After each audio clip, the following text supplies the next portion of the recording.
Welcome to ആർക്കേസ് English corner.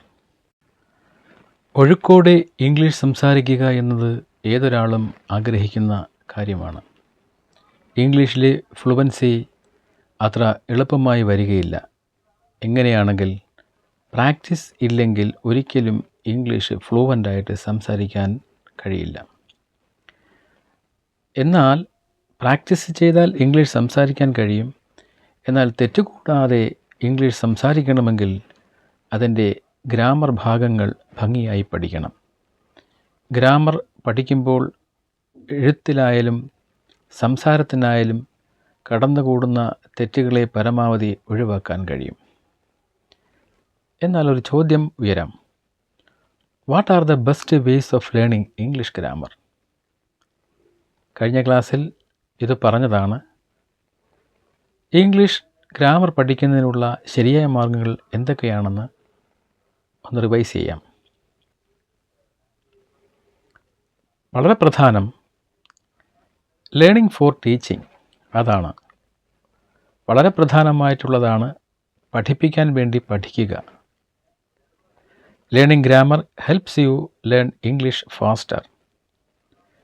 It helps you learn English effectively without wasting any time or effort.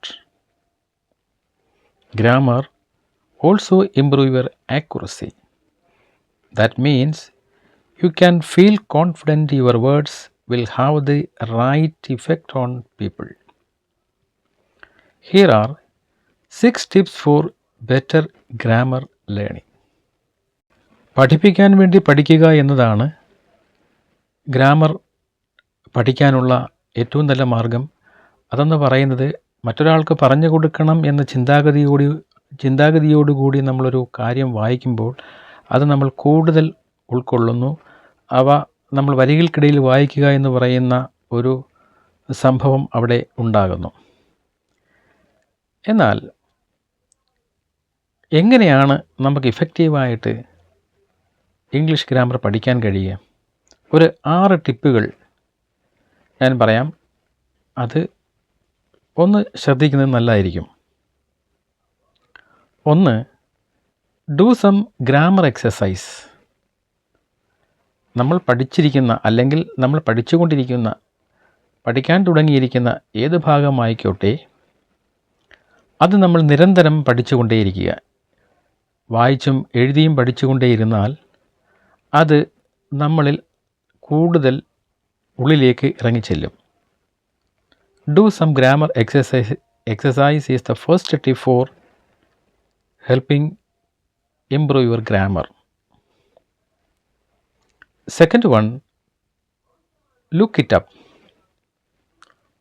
ഇവിടെ look it up കൊണ്ട് അർത്ഥമാക്കുന്നത് നമ്മൾ പഠിച്ചു വെച്ച് ഇന്ന് ഒരു കാര്യം പഠിച്ചു വെച്ചു, എഴുതി മനസ്സിലാക്കി വെച്ചു, അതങ്ങ് മാറ്റിവെക്കാൻ പാടില്ല.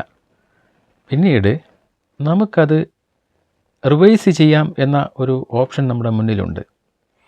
എത്ര പ്രാവശ്യം നോക്കുന്നുവോ അത്രയും പ്രാവശ്യം നമുക്കത് ഹൃദിസ്ഥമാവുകയാണ് ചെയ്യുന്നത്. അപ്പോൾ നമ്മൾ ഏതൊരു കാര്യവും അത് ഒരു പുനർവായന അതിനകത്ത് ആവശ്യമാണ്. The third one, practice using grammar you no. നിങ്ങൾക്ക് അറിയാവുന്ന ഗ്രാമർ അത് പ്രാക്ടീസ് ചെയ്തുകൊണ്ടേയിരിക്കുക. അറിയാൻ വയ്യാത്തത് പഠിക്കുക, അറിയാവുന്നത് നിർത്തിവെക്കാൻ പാടില്ല. നാലാമതായി, നോട്ടീസ് കറക്റ്റ് ഗ്രാമർ. അപ്പോൾ നമ്മുടെ കയ്യിലിരിക്കുന്ന കാര്യങ്ങൾ നമ്മൾ പഠിക്കുന്നുണ്ട്, അത് മനസ്സിലാക്കുന്നുണ്ട്, തെറ്റുകളുണ്ടാകാം. പക്ഷേ മറ്റ് റെഫറൻസുകളിൽ നിന്നോ നമുക്ക് കിട്ടാൻ സാധ്യതയുള്ള ഏത് സോഴ്സിൽ നിന്നായാലും നമ്മൾ ശരിയായ ഗ്രാമർ അത് എപ്പോഴും നോട്ടീസ് ചെയ്യുക, എപ്പോഴും അത് നോക്കി വയ്ക്കുക. അഞ്ചാമത്, learn the grammar of words.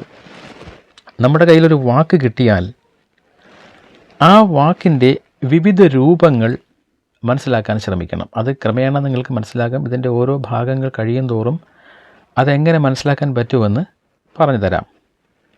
ആറാമതായിട്ടുള്ളത്, read a ലോട്ട്.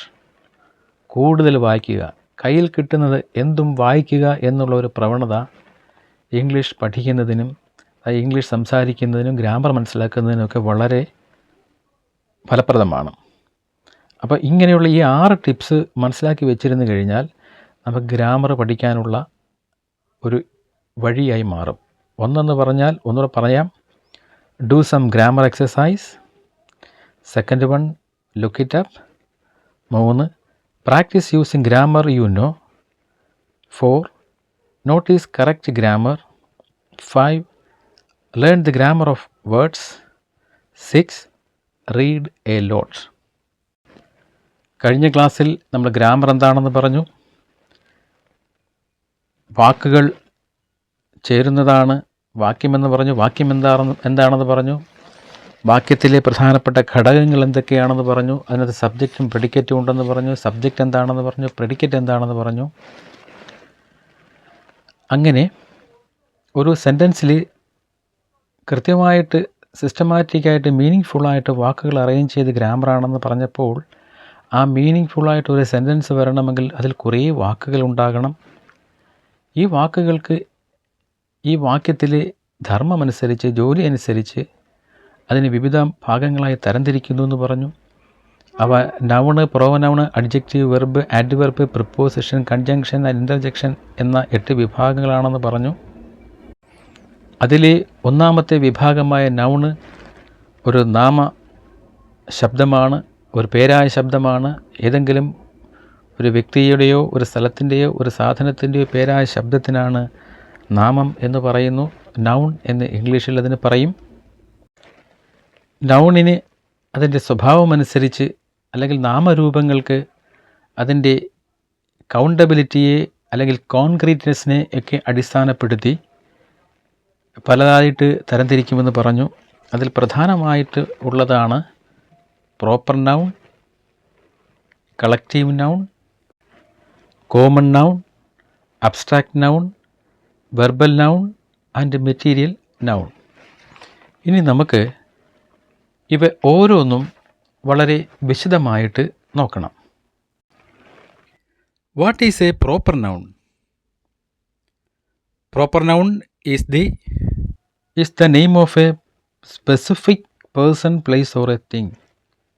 ഒരു പ്രത്യേകമായി എടുത്തു പറയുന്ന വ്യക്തിയുടെയോ സ്ഥലത്തിൻ്റെയോ സാധനങ്ങളുടെയോ പേരിനെയാണ് പ്രോപ്പർ നൗൺ എന്ന് പറയുന്നത്. സംജ്ഞാനാമം എന്ന് മലയാളത്തിൽ പറയും. ഇനി പ്രോപ്പർ നൗണിൻ്റെ പ്രത്യേകതകളെക്കുറിച്ച് നമുക്ക് മനസ്സിലാക്കാം. Proper noun has 2 distinct features. ഒരു പ്രോപ്പർ നൗണിന് 2 പ്രത്യേകതകൾ ഉണ്ട്. അതെന്താണെന്ന് വെച്ചാൽ അത് ഒരു സ്പെസിഫിക് ആയിട്ടുള്ള ഒരു പ്രത്യേകമായിട്ടുള്ള സാധനങ്ങളുടെയോ വസ്തുക്കളുടെയോ പേരാണ് പറയുക. ഇതിന് രണ്ടാമത്തെ പ്രത്യേകത എന്ന് പറയുന്നത് ഒരു പ്രോപ്പർ നൗൺ ഒരു ക്യാപിറ്റൽ ലെറ്ററിലാണ് ആരംഭിക്കുന്നത്. പല ഉദാഹരണങ്ങൾ നോക്കുമ്പോൾ നമുക്കത് വ്യക്തമായിട്ട് മനസ്സിലാക്കാൻ കഴിയും. അപ്പോൾ പ്രോപ്പർ നൗണ് ഒരു സ്പെസിഫിക് പേരാണ്. ആ പേരെന്ന് പറയുന്നത് ഒരു വ്യക്തിയുടേതാകാം, ഒരു സ്ഥലത്തിൻ്റേതാകാം, ഒരു സാധനത്തിൻ്റേതാകാം. ഒരു സെൻറ്റൻസിൽ ഒരു പ്രോപ്പർ നൗൺ എഴുതുന്നത് എപ്പോഴും അതിൻ്റെ ബിഗിനിങ് ലെറ്റർ ക്യാപിറ്റൽ ആയിരിക്കും.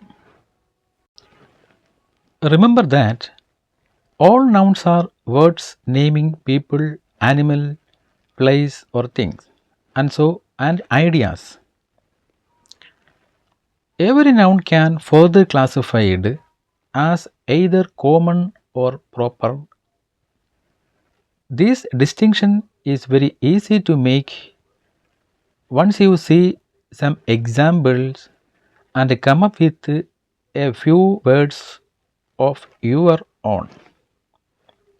നിങ്ങൾക്ക് പൊതുവേ ഈ പ്രോപ്പർ നൗണിനെ കോമൺ നൗണെന്നോ അല്ലെങ്കിൽ പൊതുവേ നമുക്ക് ഈ നൗണുകളെ പ്രോപ്പർ നൗണെന്നോ കോമൺ നൗണുകളെന്നോ തരംതിരിക്കാൻ കഴിയും. പൊതുവേ അങ്ങനെയാണ് പറയുന്നത്. പക്ഷേ അവ ഒരു സെൻറ്റൻസിൽ എങ്ങനെയാണ് സ്ഥാപിക്കപ്പെട്ടിരിക്കുന്നത് എന്ന് കാണുമ്പോൾ അതിൻ്റെ പ്ലേസ്മെൻറ്റ് വളരെ കൃത്യമായിട്ട് മനസ്സിലാകുന്നതാണ്. Agatha Christie wrote many books. Agatha Christie പല ബുക്കുകൾ എഴുതിയിട്ടുണ്ട്. ഈ സെൻറ്റൻസിൽ അഗത ക്രിസ്റ്റി എന്ന് എഴുതുമ്പോൾ അതൊരു വ്യക്തിയുടെ പേരാണ്. അപ്പോൾ ആ അഗത എന്ന വാക്ക് ആരംഭിക്കുന്നത് തന്നെ ക്യാപിറ്റൽ ലെറ്ററായ എയിലാണ്. ക്രിസ്റ്റി മറ്റൊരു പേരായ ശബ്ദമാണ്. അപ്പോൾ ക്രിസ്റ്റിയുടെ സിയും സ്റ്റാർട്ട് ചെയ്യുന്നത് ക്രിസ്റ്റിയുടെ എന്ന വേർഡും സ്റ്റാർട്ട് ചെയ്യുന്നത് സി എന്ന ക്യാപിറ്റൽ ലെറ്ററിലാണ്. Cleopatra is a cutest kitten ever. ഇപ്പോൾ ക്ലിയോപാട്ര എന്ന് പറയുന്ന ഒരു കിറ്റൻ്റെ, ഒരു പൂച്ചക്കുട്ടിയുടെ പേരായ ശബ്ദമാണ്. അപ്പോൾ Cleopatra is the proper noun of this sentence and the word start with capital letter C. I am craving Oreos. എനിക്ക് ഓറിയോ വളരെ കൊതിയുള്ള ഒരു വസ്തുവാണ് എന്ന് ഇവിടെ പറഞ്ഞപ്പോൾ ഈ സെൻറ്റൻസിൽ ഐ എന്നതാണ് ഇവിടുത്തെ നൗണ്.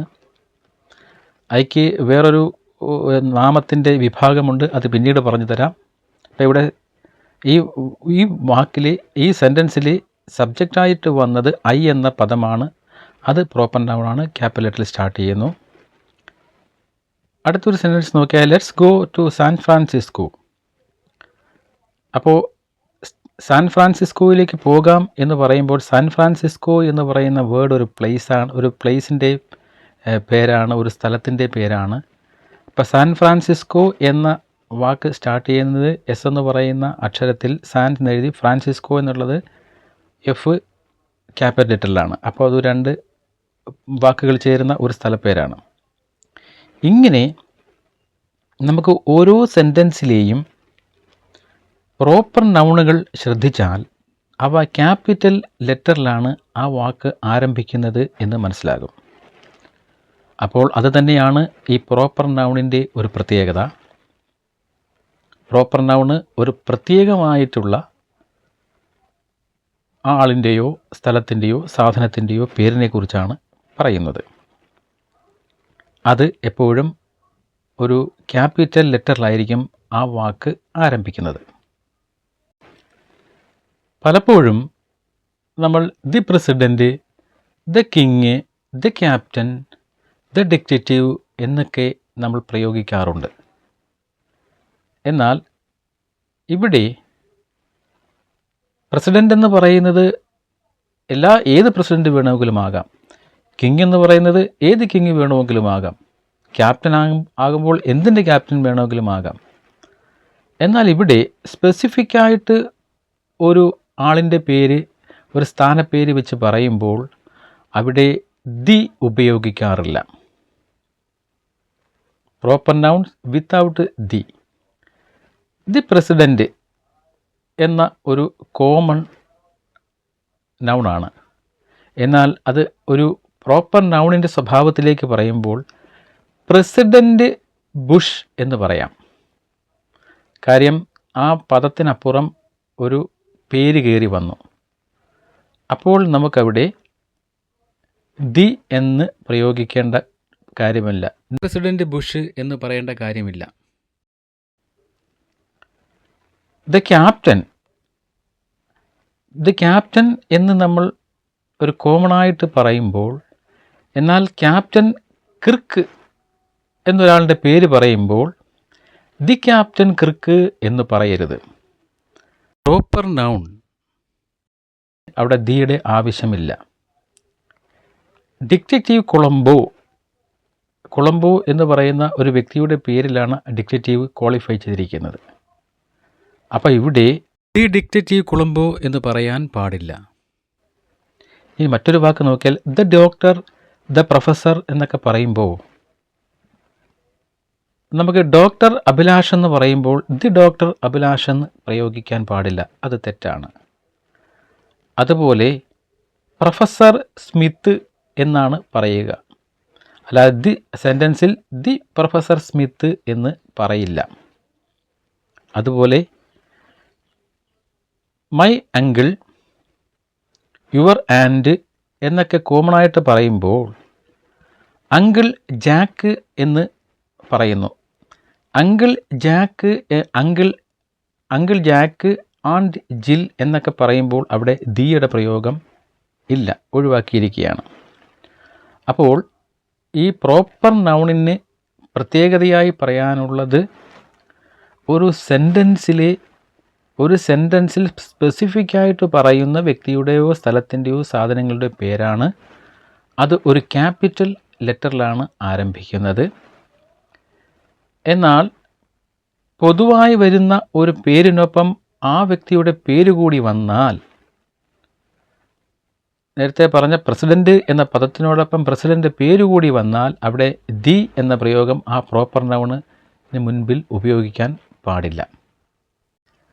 പൊതുവേ എല്ലാ നൗണുകളും പ്രോപ്പർ നൗണെന്നും കോമൺ നൗണെന്നും രണ്ട് വിഭാഗത്തിലാണ് പൊതുവേ വരുന്നത്.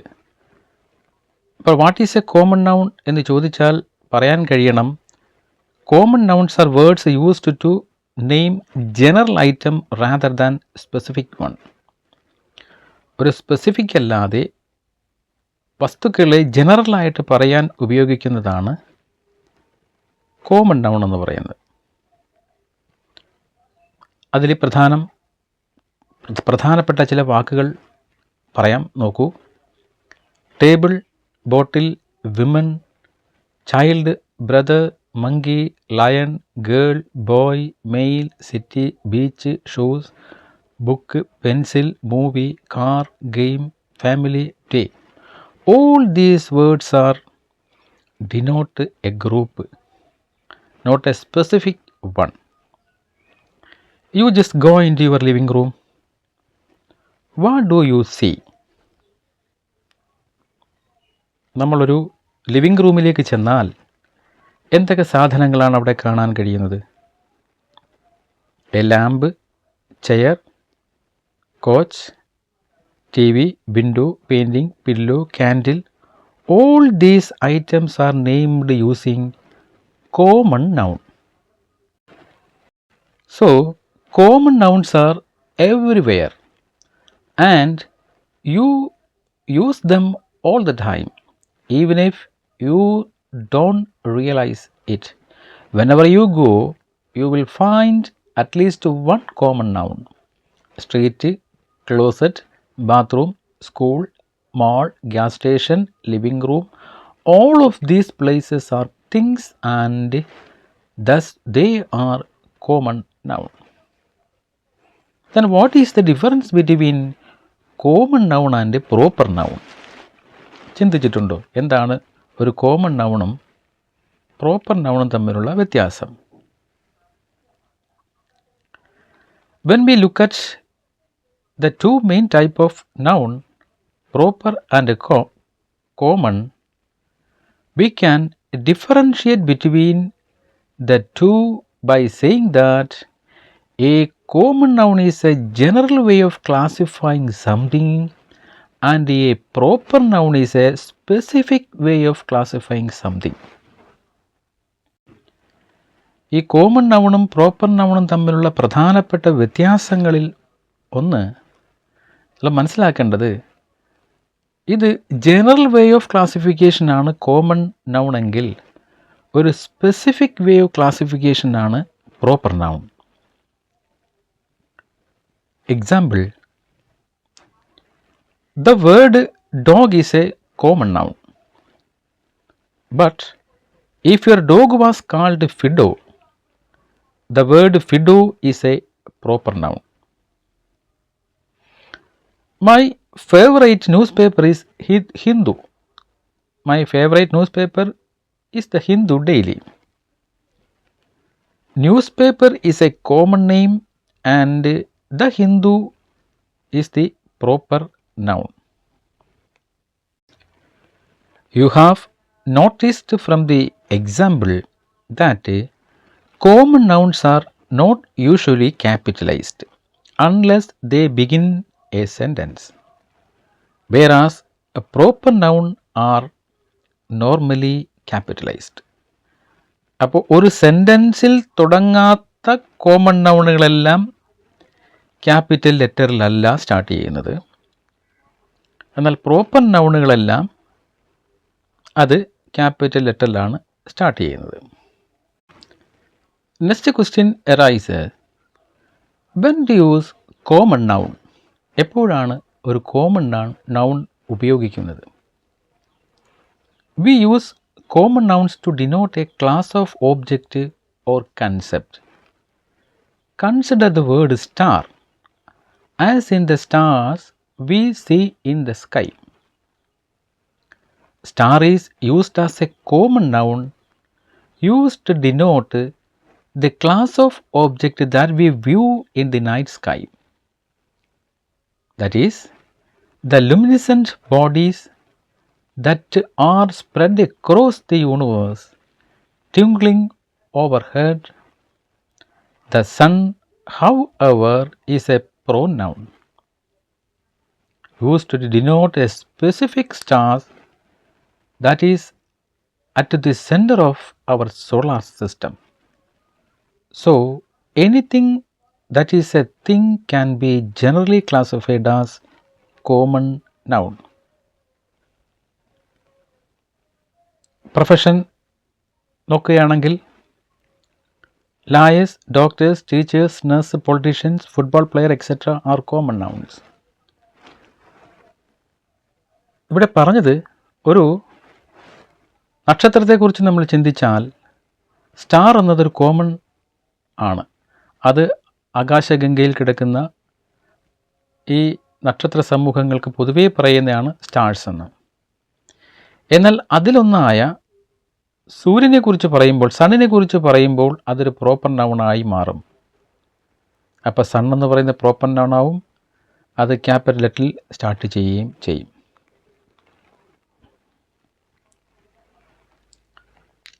പീപ്പിൾ എന്നത് ജനങ്ങൾ എന്നും നമ്മൾ പറയാറുണ്ട്. അത് എന്നത് എപ്പോഴാണ്?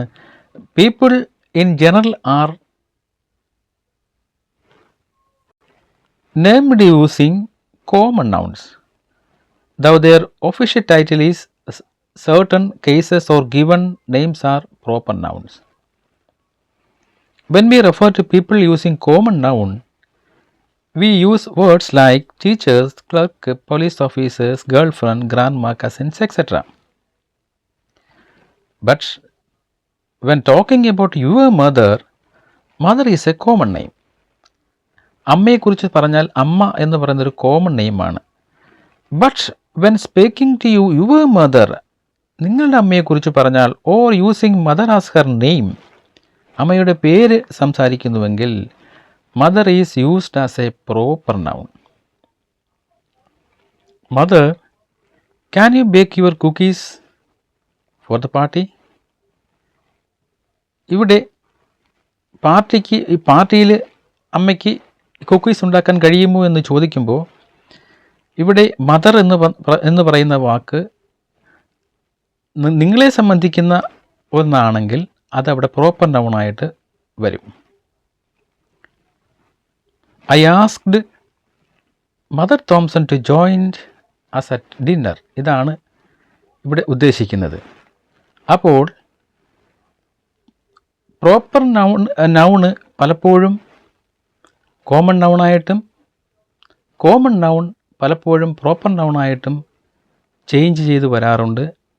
പക്ഷേ അത് നമ്മൾ ഉപയോഗിക്കുന്ന കോണ്ടെക്സ്റ്റിനെ അടിസ്ഥാനപ്പെടുത്തിയാണ് അതിൻ്റെ യൂസേജ് മാറുന്നത്. Then how to recognize a common noun? ഒരു കോമൺ നൗൺ നമുക്ക് എങ്ങനെ റെക്കഗ്നൈസ് ചെയ്യാം? നോക്കൂ, example, Queen Elizabeth second welcomed President Donald Trump to Buckingham Palace. ഇപ്പം ക്യൂൻ എലിസബത്ത് സെക്കൻഡ് എന്ന് പറയുന്ന ഒരു വ്യക്തി ആണ് ഇവിടെ ഒരു നൗണായിട്ട് വന്നിരിക്കുന്നത്. അടുത്തത് ഡൊണാൾഡ് ട്രംപ് എന്ന് പറയുന്ന അടുത്ത വ്യക്തി. പിന്നെ ഒന്നുള്ളത് ബക്കിംഗ്ഹാം പാലസ് എന്നാണ്, ഒരു പാലസിൻ്റെ പേരാണ്. അപ്പോൾ ഇവിടെയെല്ലാം നമുക്ക് പ്രോപ്പറായിട്ടുള്ള വ്യക്തിയുടെ പേരാണ് പറഞ്ഞിരിക്കുന്നത്. അപ്പോൾ ഇതുകൊണ്ട് ക്യൂൻ എലിസബത്ത് എന്ന് പറഞ്ഞാലും പ്രസിഡന്റ് ഡൊണാൾഡ് ട്രംപ് എന്ന് പറഞ്ഞാലും ബക്കിംഗ്ഹാം പാലസ് എന്ന് പറഞ്ഞാലും ഇതെല്ലാം പ്രോപ്പർ നൗണുകളാണ്. എന്നാൽ Donald Trump visited many queens and palaces during his tenure as a president of United States എന്ന് പറഞ്ഞാൽ Donald Trump visited many queens and palaces during his tenure as the presidents of the United States എന്ന് പറയുമ്പോൾ ഇവിടെ ഈ president പല രാജ്ഞിമാരെയും പാലസുകളും കണ്ടിട്ടുണ്ടു എന്നാണ്. അപ്പോൾ ഇവിടെ ക്യൂൻസ് എന്നും പാലസസ് എന്നും കോമൺ നൗൺ ആയിട്ടാണ് ഉപയോഗിച്ചിരിക്കുന്നത്. മറ്റൊരു എക്സാമ്പിൾ നോക്കാം. You broke my favourite mug. ഇവിടെ മഗ് എന്ന് പറയുന്നൊരു കോമൺ വസ്തുവാണ്. എന്നാൽ ഈ മഗ് ഒരു പ്രോപ്പർ നൗണായിട്ട് മാറാം. എങ്ങനെ? ഈ സെൻറ്റൻസ് ശ്രദ്ധിക്കൂ. You broke my favourite mug. നീ എൻ്റെ ഇഷ്ടപ്പെട്ട ആ കപ്പ് പൊട്ടിച്ചു, മഗ് പൊട്ടിച്ചു എന്ന് പറയുമ്പോൾ അത് ആ മഗ് എന്ന കോമൺ നൗണ് ഇവിടെ പ്രോപ്പർ നൗണിലേക്ക് മാറുന്നത് എങ്ങനെയാണെന്ന് വെച്ചാൽ I can't believe you broke my Snoopy mug.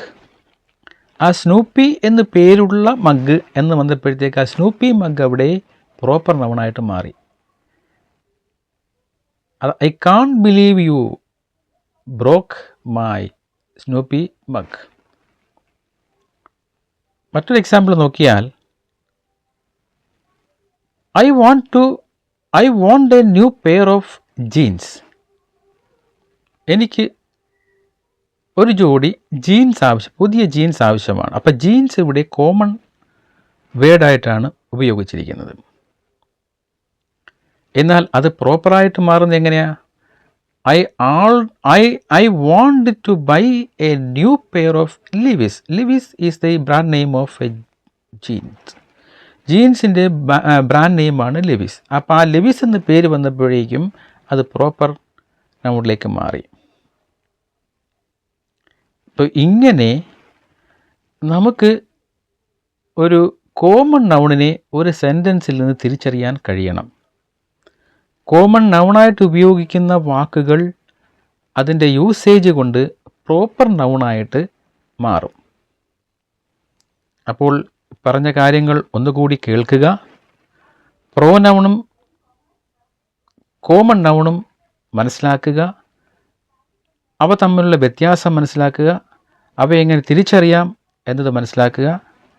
ബാക്കി കാര്യങ്ങൾ അടുത്ത ക്ലാസ്സിൽ പഠിപ്പിക്കുന്നതാണ്.